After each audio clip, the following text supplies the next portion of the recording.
उत्तर प्रदेश से एक बहुत अच्छी खबर आई है।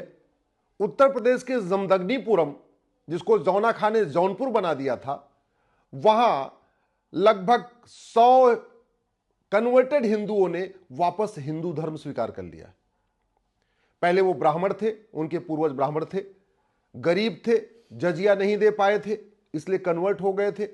अब आज उनकी जो युवा पीढ़ी है उसने इस बात को समझा और उसने ये तय किया है कि अब वो वापस अपने सनातन धर्म में आएंगे, अपने मूल धर्म में आएंगे।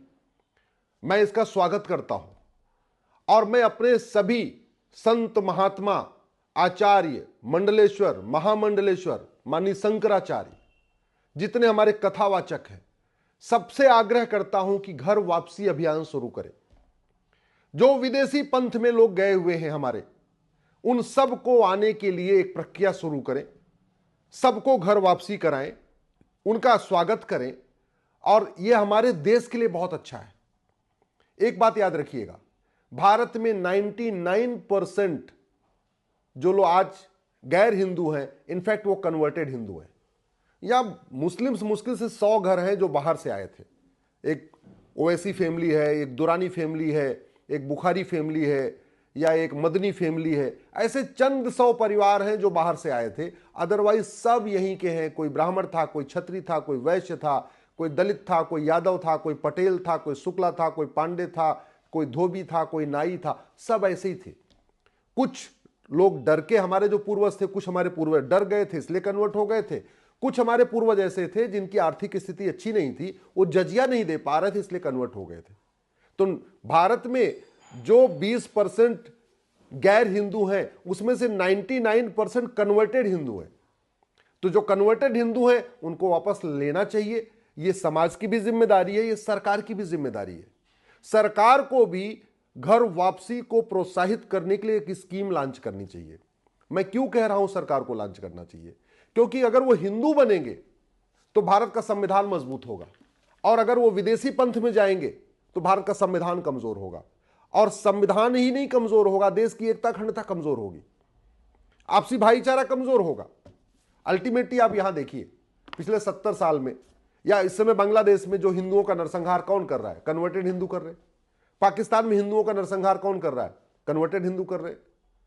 भारत के अंदर, चाहे वो कश्मीर हो या चाहे आपके मणिपुर हो, जो हिंदुओं का नरसंहार करते हैं कौन है? वो कन्वर्टेड हिंदू है, जो हिंदू क्रिश्चियन बन गए या जो हिंदू मुस्लिम बन गए थे। तो ज्यादा अच्छा यह है कि भारत की सरकार जहां करोड़ों रुपए आतंकवाद को रोकने के ऊपर खर्च कर रही है, करोड़ों रुपए अपराध को रोकने के ऊपर खर्च कर रही है, करोड़ों रुपए लॉ एंड ऑर्डर पे खर्च कर रही है, अगर घर वापसी करा ले तो ये जो सैनिकों के ऊपर हमारा इतना खर्चा हो रहा है, जो हमारे पुलिस के ऊपर इतना खर्चा हो रहा है, खर्चा कम हो जाएगा। लॉ एंड ऑर्डर अपने आप अच्छा हो जाएगा जब जैसे लोग घर वापसी करके आ जाएंगे। अपने जो क्राइम अपने आप कम हो जाएगा, जो घर वापसी कर लेंगे। तो सनातन धर्म को मजबूत करना और जो गैर सनातन में चले गए उनको घर वापसी कराना, ये केवल समाज का कार्य नहीं है, ये केवल धर्मगुरुओं का कार्य नहीं, ये कायदे से सरकार का भी कार्य है। क्योंकि सरकार, सांसद, विधायक, मंत्री और जज संविधान में शपथ लेते हैं। क्या शपथ लेते हैं? मैं देश की एकता अखंडता मजबूत करूंगा। एकता अखंडता कैसे मजबूत होगी? जब लोग घर वापसी करके सनातन धर्म में आ जाएंगे। सांसद, विधायक, मंत्री, जज, मुख्यमंत्री क्या शपथ लेते हैं? कि मैं भाईचारा मजबूत करूंगा, फ्रेटर्निटी को मजबूत करूंगा, संविधान में जितनी बातें लिखी हैं मैं उसको आगे बढ़ाऊंगा, मैं equality, justice, liberty, fraternity, unity, national integration का जो कॉन्सेप्ट है उसको मजबूत करूंगा, उसको आगे बढ़ाऊंगा। वो तब होगा जो लोग कन्वर्ट होकर विदेशी रिलीजन में चले गए हैं, विदेशी मजहब में चले गए, उनको घर वापसी करा लिया जाए। तो संविधान भी यही कहता है कि घर वापसी कराना सरकार की ड्यूटी है। संविधान कहीं ये नहीं कहता है कि आप लोगों को कन्वर्ट हो जाने दो विदेशी मंथ में ना। आर्टिकल 25 में जो फ्रीडम ऑफ रिलीजन है वो subject to public order, health and morality है। उसमें 3 लिमिट है। आप ऐसे मजहब में नहीं जा सकते जो पब्लिक ऑर्डर डिस्टर्ब करता हो, ऐसे मजहब में नहीं जा सकते जो लोगों का स्वास्थ्य खराब करता हो, ऐसे मजहब में नहीं जा सकते जो नफरत फैलाता हो, ऐसे मजहब में नहीं जा सकते जो संविधान का इक्वलिटी को मानता ही नहीं। भाई संविधान कहता है ना, सब एक समान है, equality before law, equal protection of law, no discrimination, equal opportunity, ये संविधान कहता है। तो यानी उसी मजहब को, उसी धर्म को प्रमोट, सनातन धर्म को प्रमोट करना सरकार की ड्यूटी है, क्योंकि सनातन धर्म ही सबको समान अवसर देता है। सनातन धर्म ही भाईचारा सिखाता है, सनातन धर्म देश की एकता अखंडता को मजबूत करता है, सनातन धर्म वंदे मातरम सिखाता है, सनातन धर्म नारी तू नारायणी सिखाता है। भारत के संविधान में लिखा हुआ है कि महिलाओं की स्थिति को अच्छा करने के लिए आप अलग से कानून बनाइए। सनातन धर्म महिलाओं को पहले से ही अच्छा मानता है, पहले से ऊपर रखता है। जननी जन्म भूमि से स्वर्गादिप गरीयसी, ये सनातन धर्म ही सिखाता है। सर्व मंगल मांगल्य, सबका कल्याण हो, ये सनातन धर्म सिखाता है, विदेशी मजहब नहीं सिखाता। इसलिए कह रहा हूं कि ये जो जौनपुर में हुआ है, जमदग्नीपुरम में हुआ है, इसको देखते हुए पूरे देश में एक मिशन शुरू करना चाहिए। समाज को भी शुरू करना चाहिए, धर्मगुरुओं को भी शुरू करना चाहिए, जो हमारे फैक्ट्री के मालिक हैं, जो हमारे उद्योगपति, उनको भी कोशिश करना चाहिए कि जो लोग मैक्सिमम जो उनके यहां काम कर रहे हैं वो लोग भी घर वापसी करें। जुडिशरी को भी यह सुनिश्चित करना चाहिए कि घर वापसी मूवमेंट आगे बढ़े। इसलिए मैं कहता हूं अल्पसंख्यक मंत्रालय खत्म करना चाहिए, क्योंकि अल्पसंख्यक मंत्रालय कन्वर्जन को प्रमोट कर रहा है। अल्पसंख्यक मंत्रालय की बजाय घर वापसी मंत्रालय शुरू करना चाहिए कि भैया जो जो घर वापसी करेगा उसको हम 2 लाख रुपए देंगे या 5 लाख रुपए देंगे। एक पर्टिकुलर अमाउंट शुरू करना चाहिए, वो बहुत फायदा करेगा, भारत की संस्कृति मानेगा। अब बात आई कि घर वापसी कराएं तो उनको किस जाति में ले जाएं। बड़ी सीधी सी बात है, जिस गांव में 90 घर हिंदू हैं और 10 घर कन्वर्टेड हिंदू हैं, उन कन्वर्टेड हिंदुओं को पता है कि 6 पीढ़ी 7 पीढ़ी पहले वो क्या थे, वो यादव थे कि पटेल थे कि कुर्मी थे कि केवट थे कि नाई थे कि धोबी थे या हरिजन थे या सरोज थे या पासवान थे या सिंधे थे या पवार थे, क्या सबको पता है। जैसे पश्चिम उत्तर प्रदेश में तो आज भी वो लोग चौधरी लिखते हैं, त्यागी लिखते हैं, जो कन्वर्ट हो चुके हैं वो भी लिखते रहते हैं, तो वो अपने में आ जाए। जिनको नहीं पता है तो बेटर ये है कि वो आर्य समाज में आर्य लिखना शुरू करें, आर्य समाज में आ जाए। भाई गोत्र तो सबका कॉमन होता है ना, गोत्र चाहे वो आपका कपिल है, चाहे दधीच है, चाहे आपका वशिष्ठ गोत्र है, चाहे आपका व्यास गोत्र है, चाहे गर्ग गोत्र है, चाहे भृगु गोत्र है, या गौतम गोत्र है, या अगस्त गोत्र है, या सुनक गोत्र है, या भारद्वाज गोत्र, ये सबका कॉमन होता है। आप खुद ही सोचिए, ऋषि सुनक जो अभी इंग्लैंड के प्रधानमंत्री थे, इनके पूर्वज कहां से आए? पाकिस्तान से गए थे वहां पे। और सुनक गोत्र केरल में भी होता है, सुनक गोत्र पेशावर में भी होता है, सुनक गोत्र लाहौर में भी होता है। इसका मतलब गोत्र हमारा यूनिवर्सल है। भाषा अलग अलग होती है, गोत्र कॉमन होता है। क्षेत्र अलग अलग होता है, गोत्र कॉमन होता है।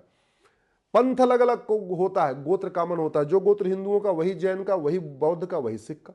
जो गोत्र कश्मीरियों का वही केरल वालों का। जो गोत्र ब्राह्मणों का वही गोत्र क्षत्रियों का, वही गोत्र वैश्यों का, वही गोत्र दलितों का। तो बेटर ये होगा अगर कास्ट जिसको पता है किस जाति से आया तो उस जाति में चला जाए। जौनपुर वालों को पता था कि वो दुबे थे या तिवारी थे या पांडे थे, वो उसमें वापस चले गए। जिनको नहीं पता है वो गोत्र अपनाए। और मैं अपने सभी जितने हमारे मंदिर हैं, मंदिर के पुजारियों से आग्रह कर रहा हूं कि आप अपने आसपास देखिए, जो लोग वहां पे हैं उनको अपने सबसे नियरेस्ट पॉइंट होता है मंदिर। बाकी जो बड़े अखाड़े हैं या जो हमारे बड़े मठ हैं वो थोड़े दूर हैं। किसी भी गांव का जब सबसे नियरेस्ट पॉइंट क्या है? वो मंदिर। इसलिए मैं अपने मंदिर के सभी पुजारियों से हाथ जोड़ के निवेदन कर रहा हूं, जो लोग वापस आना चाहते हैं उनको स्वागत करिए, और जो अभी नहीं आए हैं उनसे भी बातचीत करके उनको मोटिवेट करिए। उनको बताइए सनातन धर्म में आने का कितना फायदा है। सनातन धर्म में आएंगे माता पिता के बीच में कोई भेदभाव नहीं होगा। सनातन धर्म में आएंगे पति पत्नी के बीच में कोई भेदभाव नहीं होगा। सनातन धर्म में आएंगे तो बेटा और बेटी के बीच में कोई भेदभाव नहीं होगा। सनातन धर्म में आ जाएंगे तो हलाला खत्म हो जाएगा, मुताह खत्म हो जाएगा, मिस्यार जैसी कुरीतियों का सामना नहीं करना पड़ेगा। सनातन धर्म में आ जाएंगे तो बहन बेटियों को सौतन का वो नहीं करना पड़ेगा कि उनकी 2-3 सौतन आ जाएंगी। सनातन धर्म में आएंगे तलाक़े हसन नहीं होगा, तलाक़े हसन नहीं होगा, तलाक़े बाइन नहीं होगा, तलाक़े किनाया नहीं होगा। सनातन धर्म में आ जाएंगे तो जून के महीने में बुर्का नहीं पहनना पड़ेगा। जैसे पिता आराम से सर खोल के रखेगा, वैसे माता भी सर खोल के रखेगी। सनातन धर्म में आ जाएंगे तो जैसे पिता सूती कपड़ा पहनेगा बढ़िया, वैसे माता को भी पहनना पड़ेगा। ऐसा नहीं कि कपड़े साड़ी के ऊपर कुछ और बुर्का भी पहनना पड़ेगा। तो सनातन धर्म के फायदे हमारे सभी ऋषियों को, मुनियों को, जितने हमारे मठ मंदिर के पुजारी हैं, जितने हमारे कथावाचक हैं, जितने महामंडलेश्वर हैं, सबको सनातन धर्म का फायदा पब्लिकली बताना चाहिए कि सनातन धर्म में आने का क्या फायदा है। सरकार से भी निवेदन करता हूं, अल्पसंख्यक कल्याण मंत्रालय खत्म करिए, घर वापसी मंत्रालय शुरू करिए। और कोई स्कीम अगर लॉन्च करना है कि भैया ठीक है 5 लाख रुपए मिलेगा जो आदमी वापस सनातन धर्म में आएगा, तो लॉन्च करिए। भारत के लोग टैक्स देने के लिए तैयार है, इसमें कोई दिक्कत नहीं है। और सनातन धर्म को प्रमोट करने के लिए टैक्स खर्च भी किया जाता है। क्यों? क्योंकि Sanatan equality, justice, liberty, fraternity, unity, national integration सिखाता है। सनातन वो सारी बातें सिखाता है जो संविधान सिखाता है। तो संविधान का प्रचार करने के लिए, संविधान को मजबूत करने के लिए, देश की एकता अखंडता को मजबूत करने के लिए पैसा खर्च किया जाता है। तो सनातन में आने से देश की एकता अखंडता मजबूत होगी, भाईचारा मजबूत होगा, समता समानता समानता समरसता मजबूत होगी, अपराध कम होगा, नफरत कम होगी, दंगे कम होंगे, पत्थरबाजी कम होगी। सनातन धर्म में आने से अलगाववाद, कट्टरवाद, जिहाद खत्म होगा। सनातन धर्म में आने से लव जिहाद खत्म होगा, ड्रग जिहाद खत्म होगा। सनातन धर्म में लोग आ जाएंगे तो धर्मांतरण अपने आप ही बंद हो जाएगा।